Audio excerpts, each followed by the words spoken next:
dia ada bagi tapo-tapo. Oke, Mia kamu nanda ji hubungilah rekan-rekan setia yang naba jempol aku neng bu. Oke, good. Terima kasih Bunda Yani himrone malamnya daji dua adik daji dua. Kebean heboh padum boh tapo oh bagi. Yang mana nah? Titik. Oke, rekan setia.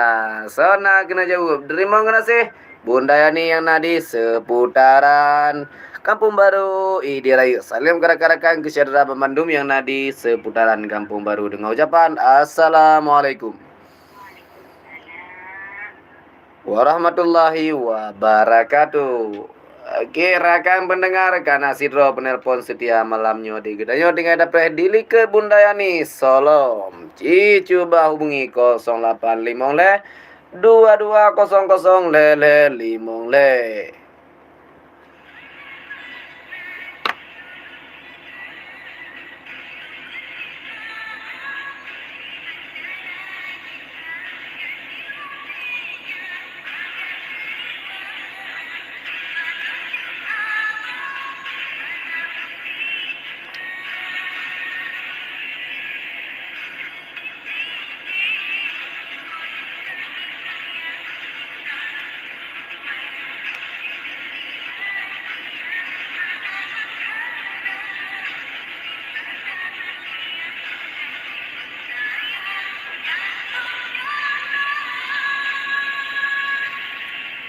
Oke rekan-rekan setia yang ada di YouTube silakan untuk ngejawab sabohim yang ada di studio Radio Cempalagun yang 101,7 FM Aceh Timur, yaitu him dari Bunda Yani di Kampung Baru. Him beliau adalah Daji 2, adik Dapi 2, kebean heboh gue padum boh sapo. Oke rekan setia, coba jawab jika Anda tahu berapa yang harus dibagi ya.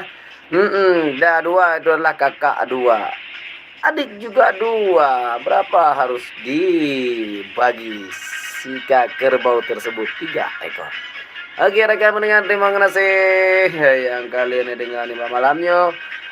Acara Him Aceh di 101,7 FM Aceh Timur bersama Lunduan Walid Aceh selalu menemani drone sampai dengan poh 12 tengah malam. Untuk oke, bagi rekan-rekan yang pernah dengar nonton live Walid Aceh 101,7 FM, jangan lupa like, komen, dan subscribe tentunya ya rekan pendengar, biar channel kami berkembang kan.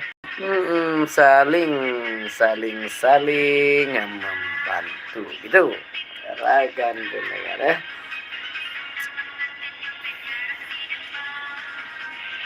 Oke, rekan setia pemandu lebih ada lagi kau kapan nelpon cimpel aku neng yang selalu nanti malam acara Him Aceh nyo malamnya adalah Him Aceh Gebile Dewas U2 Jiem untuk gedenya bersama mengingat dan menjaga kelestarian budaya Aceh, yaitu Him Aceh B2 Koh Lipah Tapula Lipah pucuk jirba dalam paya menyahim jun ulun peglah jenahim balani baes jika menyahim jun kajun peglah jenahim balani baes jika rekan setia ngileh 085 le 2200 le 5 le menyahana yang telepon gedenya dengan tembang dari Fatimah Amir. Selamat menikmati.